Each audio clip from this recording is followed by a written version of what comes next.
दाजु ओ दाजु के भयो भाइ? मलाई पनि बाँकी फोन दिइहाल्नुहोस्, कति पैसा तिर्छु? के छ तिमीसँग डकुमेन्ट के छ? पैसा कति छ अहिले तिर्ने? मसँग अहिले तिर्ने त पैसा छैन, आधार कार्ड छ, भोटर कार्ड छ। नेपाली नागरिकता चाहिन्छ, नागरिकता चाहिन्छ। अनि बाउनै इन्डियाको हो त नागरिकता कहाँबाट ल्याउनु दाजु मैले? नागरिकता चाहिन्छ अनि मात्रै फोन पाइन्छ, नभए पाइँदैन। तपाईँको नागरिकता दिइहाल्नुहोस्। हटाएर छ अरे भाइ, कहाँ हुन्छ तरिकाले हुँदैन त। आफ्नै नागरिकता चाहिन्छ। बनाइदिनुहोस्, मेरो नागरिकता बनाइदिनुहोस्। भयो भाइ, के भएको यार? नागरिकता बनाइदिनुहोस् मेरो।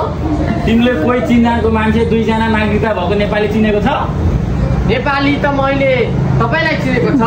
हटाएर छ यार, मलाई चिनेर हुँदैन क्या, आफूले अर्कोलाई चिन, मेरोले हुँदैन नागरिकताले। मैले त बाँकी चलाइरहेको छु। तपाईँको आधार कार्ड छ?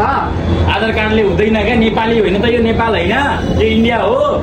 नेपाल हो। नेपाल भएपछि के चल्छ? नेपाल आधार कार्ड चल्छ। बोर्डरमा त चलेको थियो दाजु। फेरि फटा कुरा गर्छु यसलाई। बोर्डरमा म आउँदै थिएँ त मलाई भनौँ आधार कार्ड देखाएर त जान दिन्छु त, मैले आधार कार्ड देखाएर आइदिएको। नागरिकता अलिअलि पैसा छैन, नागरिकता बनाइदिन्छ। पैसा दिँदा बनाइदिन्छ? बनाइदिन्छ। कति दिनुपर्छ दाजु? 4-5 लाख रुपियाँ। 4-5 लाख थियो भने त म बाँकी फोन किन्न थोरै न आउँदैन। दाजुले के भनेको? तिम्रो छिमेकीहरू नेपाली छ नि?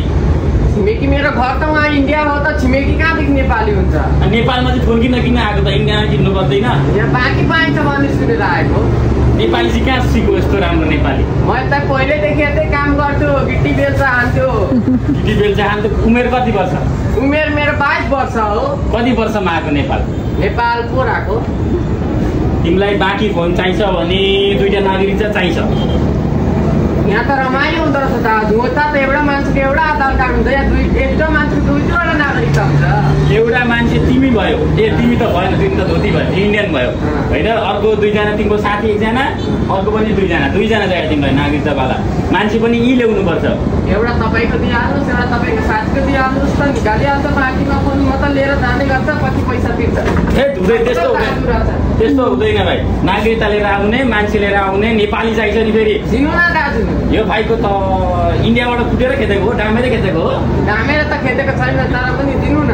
हुँदैन भाइ, 2टा नागरिकता चाहिन्छ अनि फोन पाइन्छ। अनि एउटा मान्छेको 2टा नागरिकता कहाँदेखि? एउटा साथीको, अर्को पनि साथीको। तिमी त आधार कार्ड बोक्ने नेपाली नि होइन रहेछ, बाँकी फोन पाइन्छ। सबै साथी इन्डियाको छ त, मैले कहाँदेखि लिएर आउनु? दिइहाल्नुहोस् न। तिमीलाई कोही चिनेको छ भने लिएर आऊ न भाइ। हुँदैन क्या भाइ। दिइहाल्छ त। तिमी सेकेन्ड ह्यान्ड त नलाने दाजु, सेकेन्ड ह्यान्ड त मैसँग छ। सेकेन्ड ह्यान्ड लगा न, यो पनि राम्रो छ त नि। सेकेन्ड ह्यान्ड लगा, चोरीको त हो नि। इन्डियामा जेल हाल्छ। बिचमा बोल्छ फेरि, म बोल्दैछु त, एकछिनमा बोल्छु अनि बोल्दै। यस्तै राम्रो के अरे भाइ? कन्टेन्ट हेर्नको लागि हामीलाई लाइक, कमेन्ट, सब्सक्राइब, सेयर सबै थोक गर्नु होला। कहाँ गर्ने? युट्युबमा, टिकटकमा, फेसबुकमा सबैतिर लाइक, कमेन्ट, सब्सक्राइब गरेर हामीलाई एउटा सानो मद्दत पनि गर्न सक्नुहुनेछ। हजुरहरू कहाँबाट हेर्दै हुनुहुन्छ एउटा कमेन्ट गरिदिन सक्नुहुनेछ। हाम्रो पसल कहाँ छ भन्दियो? हाम्रो पसल दिइरहेको छ गोर्खा डिपार्टमेन्ट अगाडिपट्टि, आरआर मोबाइल हब। हस्त धन्यवाद। Thank you.